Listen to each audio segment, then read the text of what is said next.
Amém, igreja? Abra comigo a sua Bíblia no livro do profeta Zacarias, capítulo 3. O tema da mensagem é trocando as vestes. A gente postou ontem nas redes sociais da igreja. Eu sempre procuro colocar um dia antes, para os irmãos lerem, já sabendo qual vai ser o texto a ser trabalhado na pregação. Zacarias capítulo 3, de 1 a 7,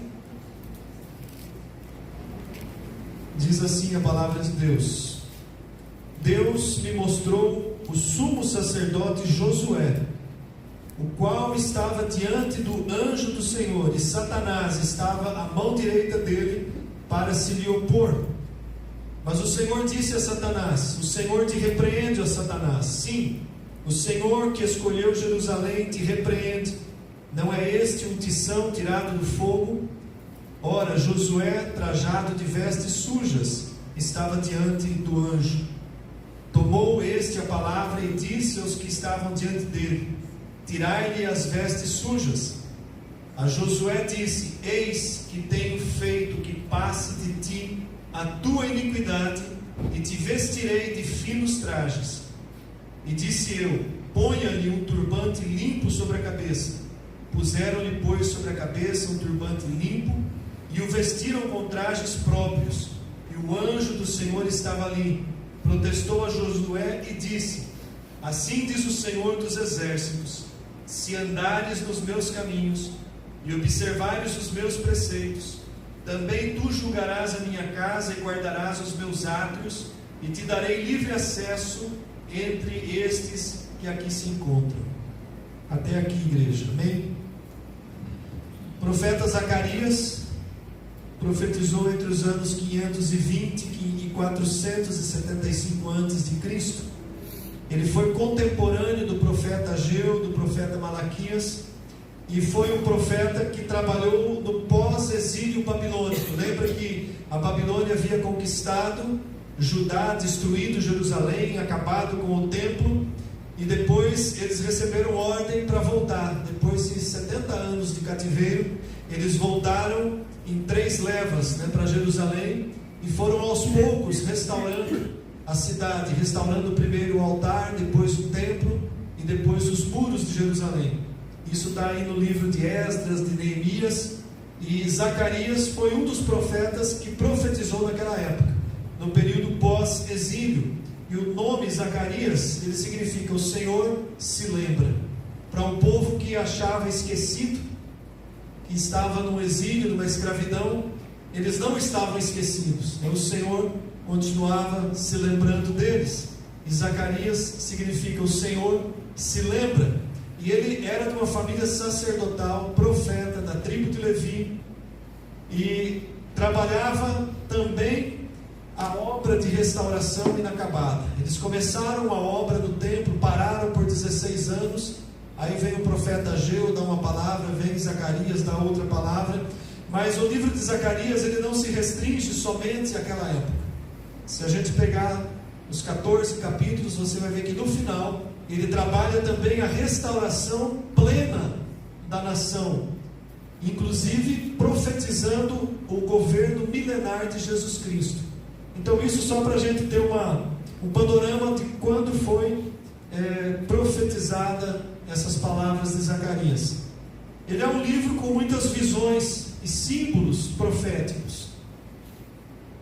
Nesse capítulo que nós lemos, capítulo 3, ele narra a 4ª visão de Zacarias. Foram 8 visões que Deus deu a Zacarias. Visões eram diferentes de sonhos, Eram visões que Deus dava ao profeta durante a noite, enquanto ele permanecia acordado em oração diante de Deus. Deus tomava e dava visões. E esse texto específico que nós lemos, ele se trata justamente da 4ª visão que Zacarias tem.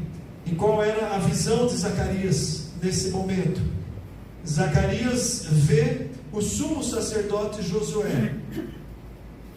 Naquela época haviam 2 grandes líderes que voltaram do exílio. Um era um líder político, que era Zorobabel, que era governador da cidade. cidade que era descendente de Davi.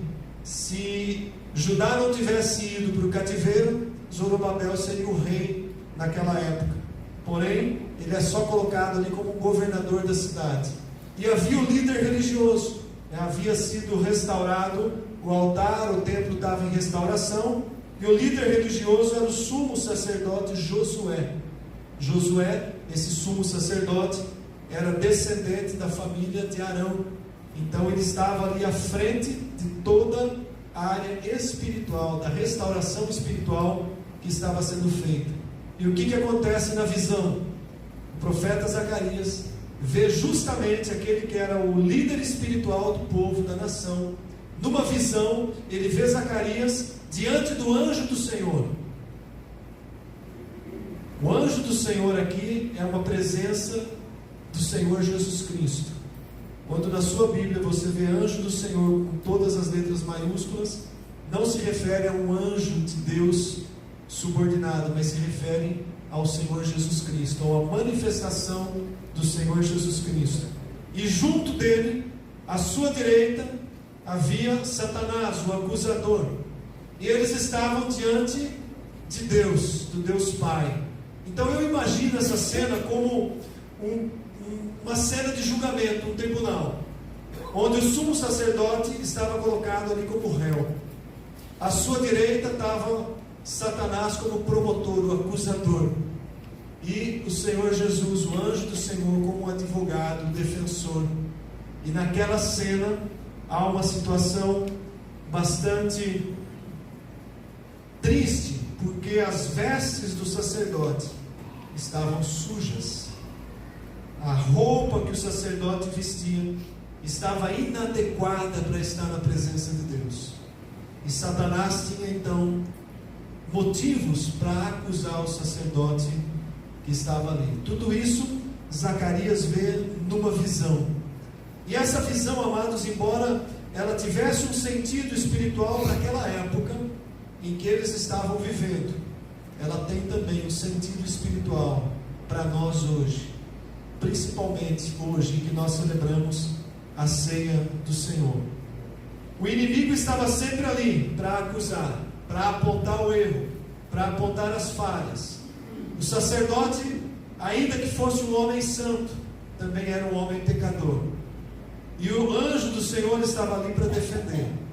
Então, quando a gente olha essa cena e esse quadro, nós trazemos isso para a visão do povo de Deus. Na época, o povo de Deus era representado pelo povo de Israel. O povo de Deus hoje é a sua igreja, é o corpo de Cristo. Somos nós, membros desse corpo, membros da igreja do Senhor Jesus Cristo. E tanto quanto Satanás odiava Israel no passado e odeia tudo que é de Deus, ele odeia também a igreja do Senhor Jesus Cristo. E quando ele tem uma oportunidade para acusar, certamente ele vai fazer, porque ele é o acusador. Aliás, a raiz do nome hebraico traduzida para nós no português como Satanás é justamente opositor, acusador. Enquanto nós olhamos para a visão de Zacarias no passado, nós trazemos essa visão para o sentido espiritual, para a igreja, para nós hoje. Quantas vezes você desejou estar na presença de Deus, e no entanto você tinha noção de que as suas vestes estavam inadequadas para se colocar na presença de Deus, e havia da parte do inimigo espiritual da nossa alma uma acusação que soava no nosso coração, na nossa mente, dizendo: você não é digno da presença de Deus. Como que você está se colocando diante da presença de Deus com as vestes sujas? As vestes sujas representam o pecado, amados. Representa a nossa condição de pecadores. Ainda que somos salvos, ainda que tenhamos um dia rendido a nossa vida a Jesus Cristo, ainda que nós buscamos caminhar num processo de santificação, não há ninguém que possa dizer: eu não sou pecador. O apóstolo Paulo, ele diz que ele era o maior dos pecadores da sua geração, sendo quem ele foi. Então, deve haver em nós uma consciência, ainda que nós tenhamos experimentado um novo nascimento em Cristo, nós continuamos pecadores. Há uma natureza humana que está sendo trabalhada no decorrer da nossa vida pelo Espírito de Deus, para que num momento essa natureza seja totalmente sujeitada à ação do Espírito Santo e no final da nossa vida completada essa obra, quando não haverá mais pecado e nós estaremos glorificados na presença do nosso Deus. Mas enquanto isso, nós podemos sofrer acusações da parte do inimigo da nossa alma, porque muitas vezes, por mais que a gente busque andar dentro dos princípios de Deus, sempre há falhas, sempre há algum pecado incomodando. Quem de todos nós que estamos aqui no templo hoje poderia levantar a mão e dizer: hoje eu vou participar da ceia do Senhor, porque eu não cometi nenhum pecado durante esse dia, desde a hora que eu levantei até a hora que eu cheguei aqui no culto? Eu sou o primeiro que não posso levantar as mãos. É impossível, amados. Por mais que a gente tenha cuidado, nós sempre falhamos em alguma área, ou em atos, ou em pensamentos, ou em palavras. Sempre há alguma área em que o inimigo pode acusar a nossa vida. E quando ele se levanta para acusar, ele não chega a acusar, porque o Senhor não permite. Não sei se vocês repararam aqui no texto. O anjo do Senhor disse: o Senhor te repreende, ó Satanás, porque foi Ele quem escolheu Jerusalém, foi Ele quem escolheu esse povo, foi Ele quem escolheu a sua igreja, foi o Senhor que nos escolheu, e nós somos como um tição tirado do fogo. O que era essa simbologia? Aquele sacerdote que estava ali com as vestes sujas diante de Deus, pronto para receber a acusação de Satanás, era alguém que tinha passado por um momento difícil. Ele exercia o sacerdócio durante um período em que a nação estava debaixo de um governo de outra nação, estava se restaurando de um período de cativeiro, havia ficado no cativeiro da Babilônia, foi liberto por ordem de Ciro, que havia conquistado a Babilônia. O rei persa Ciro conquista a Babilônia e permite que os judeus comecem a voltar para Jerusalém.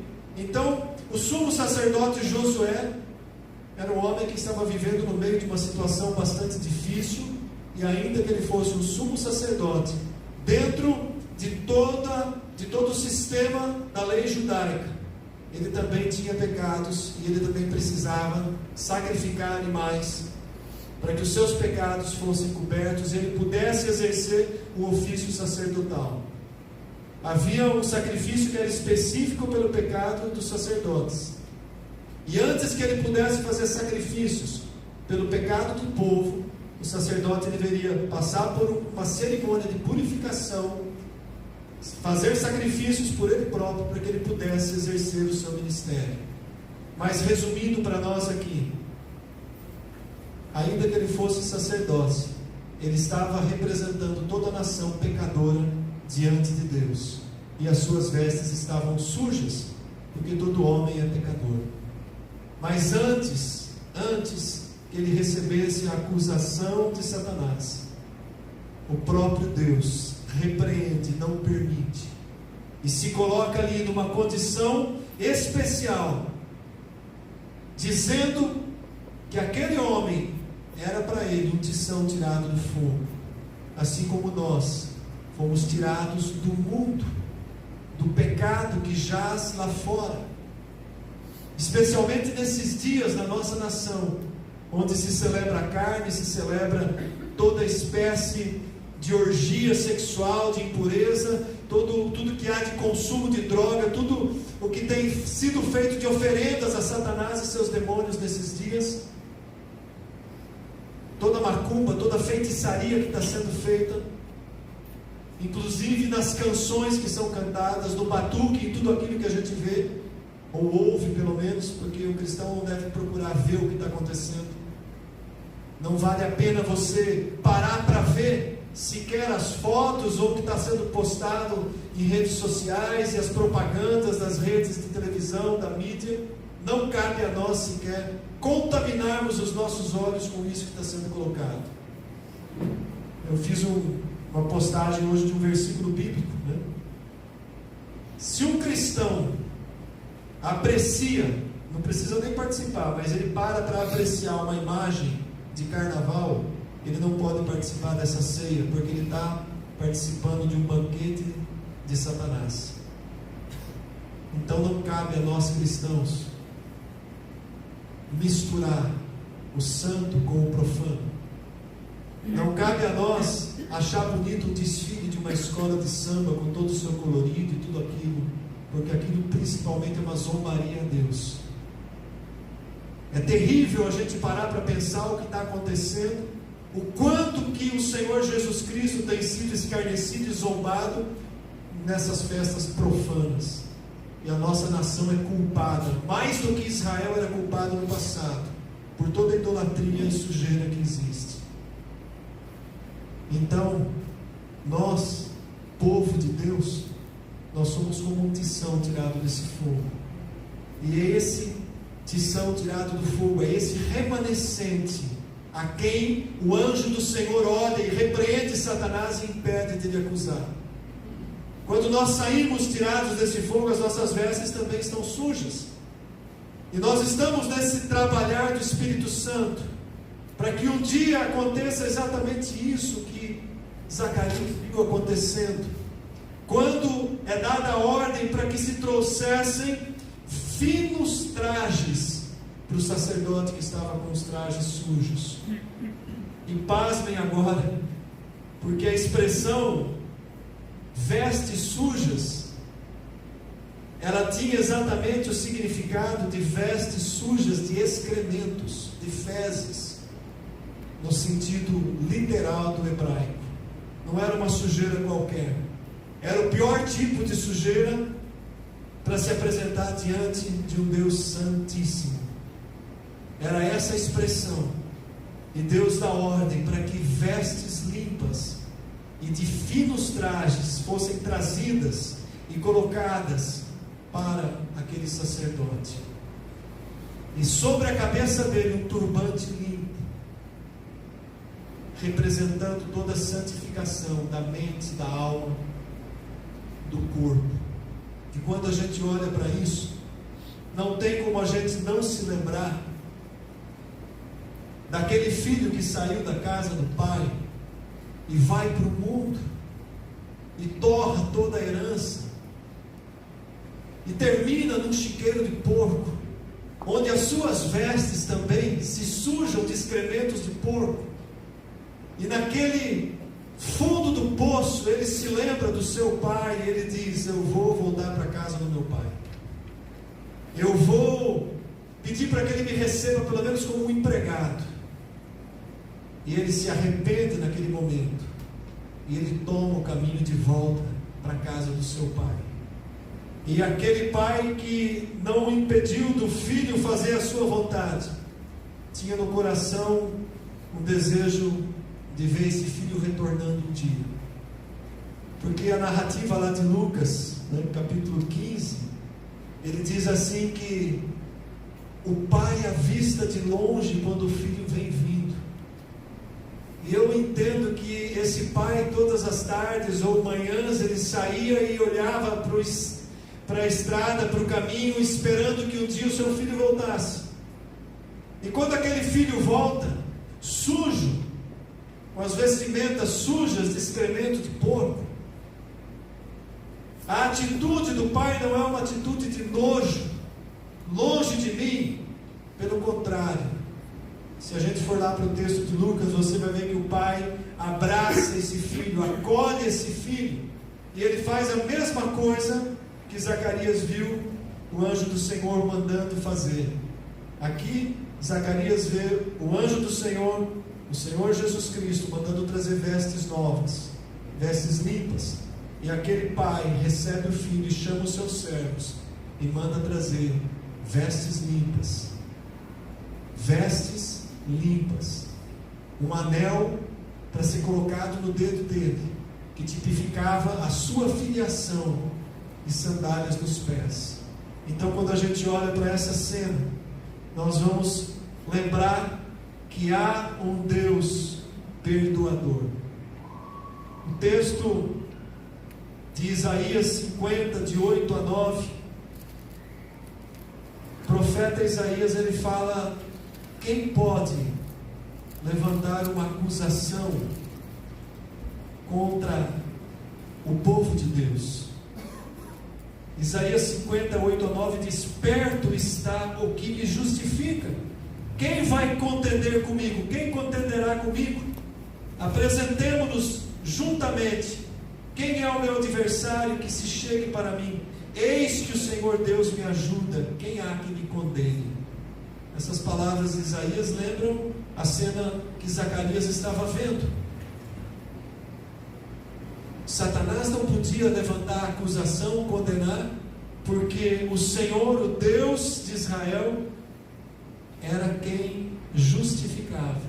E quando a gente olha essa palavra de Isaías, a gente se lembra também da palavra de Paulo em Romanos 8, 33 e 34, quando o apóstolo Paulo diz assim: quem intentará acusação contra os eleitos de Deus?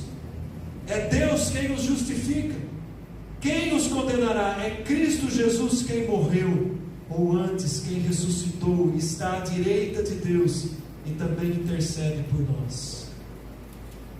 Vocês perceberam que mudou agora a visão?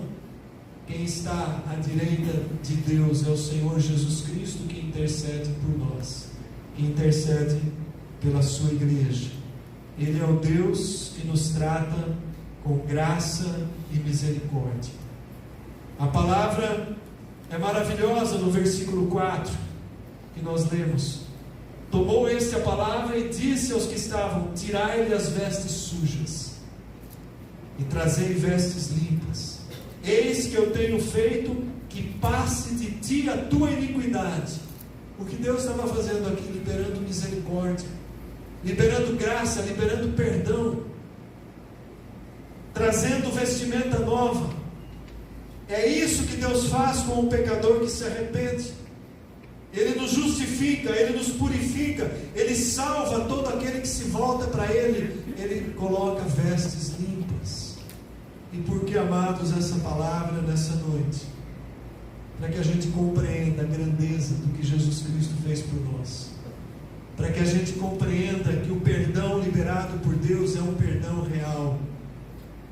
Ainda que haja alguma acusação do maligno na tua mente, apontando para o teu passado, para o momento de queda, para uma situação que você viveu lá atrás, que você já se arrependeu, que você já saiu daquele pecado, que você está vivendo uma nova vida em Cristo, mas o diabo tem prazer em trazer à nossa mente as nossas quedas do passado. E quando a gente para pensar nisso, a gente começa a se sentir incomodado, a ponto de não nos acharmos dignos de participar da mesa do Senhor. Quem não deve participar da mesa do Senhor? Aqueles que continuam participando da mesa do diabo. Mas o povo que foi escolhido por Deus, que foi tirado do mundo, o remanescente do Senhor, a sua igreja, os eleitos do Senhor, a quem Ele remiu com o poder do seu sangue precioso.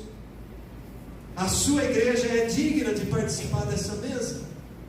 E essa mesa, esse ato simbólico que nós fazemos, nós não podemos compreender simplesmente como algo que a gente faz por um costume da igreja. Hoje eu vou tomar a ceia do Senhor. Amados, é muito mais do que vir à frente e pegar um pedacinho de pão, um pequenino cálice de suco de uva. É muito mais do que isso. Nós precisamos entender que quando estamos fazendo isso, nós passamos por um processo de purificação.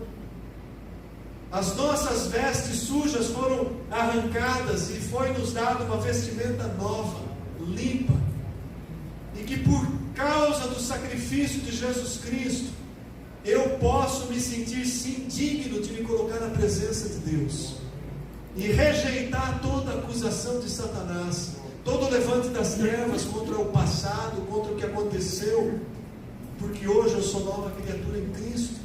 Eu posso ter caído, mas eu não permaneci no chiqueiro do porco, eu não permaneci no pecado. Nós saímos daquela condição, nós vivemos uma vida nova em Cristo, e nós precisamos trazer isso como algo real na nossa vida, para que a gente tenha força para suportar e para a gente perseverar na nossa caminhada de santificação.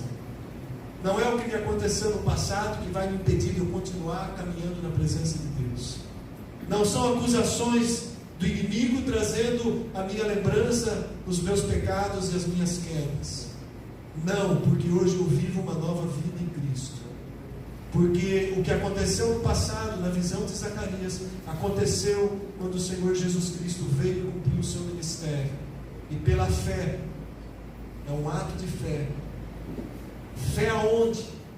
Fé em mim? Jamais. Fé no Senhor Jesus Cristo, no que Ele fez. Confiança plena na sua palavra, que me diz que todo aquele que nele crê não será condenado, mas tem a vida eterna. Confiança plena na sua palavra, que diz que aquele que confessa os seus pecados e abandona-os, recebe do Senhor o perdão. Confiança plena na sua palavra, que diz: se confessarmos os nossos pecados, Ele é fiel e justo para nos perdoar os pecados e nos purificar de toda injustiça. É isso, amados. Então por que continuar caminhando, carregando o peso do passado, de um pecado, de uma acusação da qual nós já fomos perdoados? Por que continuar trazendo à nossa memória as coisas que já ficaram para trás, cujo sangue de Jesus Cristo já cobriu? Agora tem uma coisa: se eu compreendo esse sacrifício que foi feito por mim, pelos meus pecados, eu passo então a detestar o pecado. Eu não vou continuar na prática do pecado. Se eu compreendo o preço que foi pago pelos meus pecados, o quanto custou essa vestimenta nova, limpa, que me foi dada, eu não vou mais sentir prazer em buscar o pecado. Eu não vou mais alimentar o vício, a dependência de um pecado. Eu vou fugir do pecado. Eu vou me desviar do mal. A palavra diz que Jó era um homem que se desviava do mal, íntegro, reto, temente a Deus, e que se desviava do mal. Então todo aquele que passou por esse processo, pelo novo nascimento, ele não corre para o mal, ele se desvia do mal. Se você sabe qual é o teu ponto fraco, não vá colocar à prova até onde você consegue. Passe longe daquilo que você sabe que vai te levar ao pecado.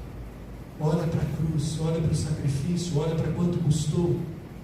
Olha para as tuas vestes hoje, são limpas, não estão mais sujas, porque o Senhor Jesus Cristo purificou.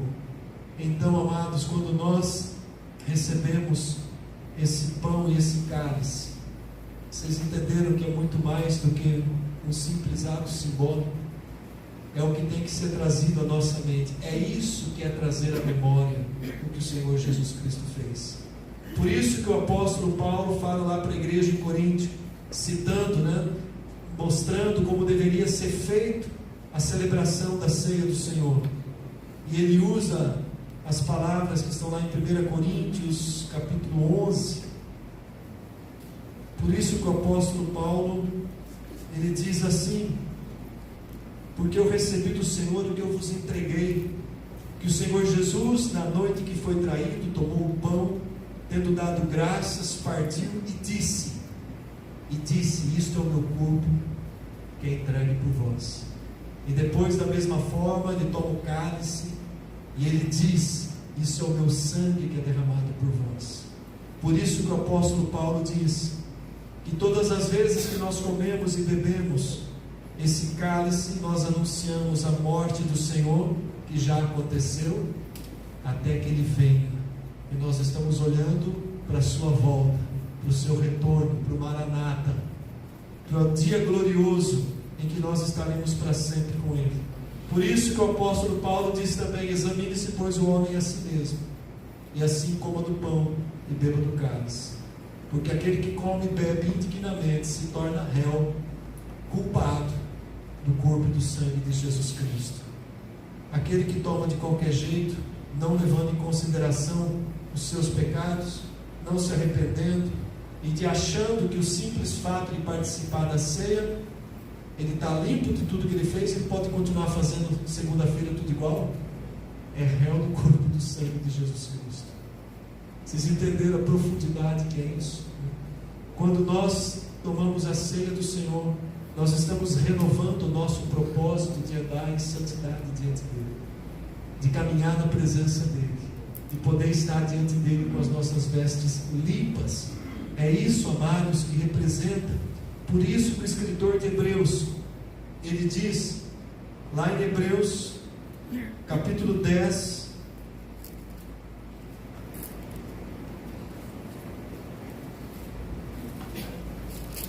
do versículo 19 ao 23, abra comigo esse texto. E quando a gente lê esse texto, a gente vai lembrar novamente da passagem de Zacarias. Tendo, pois, irmãos, intrepidez para entrar no Santo dos Santos pelo sangue de Jesus, pelo novo e vivo caminho que Ele nos consagrou pelo véu, isto é, pela sua carne, e tendo grande sacerdote sobre a casa de Deus, aproximemo-nos com sincero coração, em plena certeza de fé, tendo o coração purificado de má consciência e lavado o corpo com água pura, guardemos firme a confissão da esperança sem vacilar, pois quem fez a promessa é fiel. Amém, irmãos? Olha que tremenda essa palavra, né? Por que nós podemos entrar no Santo dos Santos? A visão que Zacarias tinha era do sacerdote Josué na frente do Santo dos Santos, na presença do Deus Santíssimo. E ele está dizendo agora aqui, o escritor de Hebreus, que nós temos intrepidez, ousadia. Nós podemos entrar na presença do Senhor Deus, do Santíssimo, por um único caminho, novo e vivo caminho. Qual é esse caminho? Ele consagrou esse caminho pelo véu. O véu é uma representação da sua carne. Lembra lá do véu que se rasgou no templo, quando Jesus entrega? E tendo grande sacerdote, não é mais o sumo sacerdote Josué, que levou ali a veste. Ele é o juiz, ele é o defensor, ele cumpre todo o conceito do sacrifício que ele fez. Por isso nós nos sentimos lavados, como se tivéssemos tomado um banho com uma água pura, e guardamos a firme confissão em plena condição de estarmos na presença de Deus. Quando a gente lê esse texto, a gente pode ir para o último versículo lá do texto de Zacarias, porque ele diz assim: assim diz o Senhor dos Exércitos, se andares nos meus caminhos, se nós permanecemos assim, nessa condição, observando os meus preceitos, a palavra de Deus, guardando os preceitos do Senhor, nós também julgaremos a sua casa, guardaremos os seus átrios. Ele está falando do sacerdócio que podia guardar o templo, guardar aquele que era chamado de casa do Senhor. Nós podemos entrar no Santo dos Santos, como o sacerdote entrava, e livre acesso.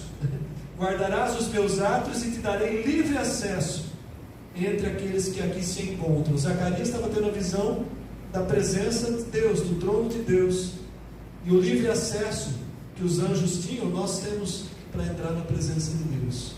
É isso que a palavra de Deus fala conosco hoje, é isso que nós celebramos hoje. É esse o momento que nós nos colocamos na presença de Deus, para que haja, se necessário for, uma reconciliação, um arrependimento, para que a gente participe plenamente, com o coração cheio de alegria, de gratidão a Deus, pelas vestes limpas que Ele nos tem dado. Amém? Vamos nos colocar em pé. Eu quero convidar o nosso Ministério de Música.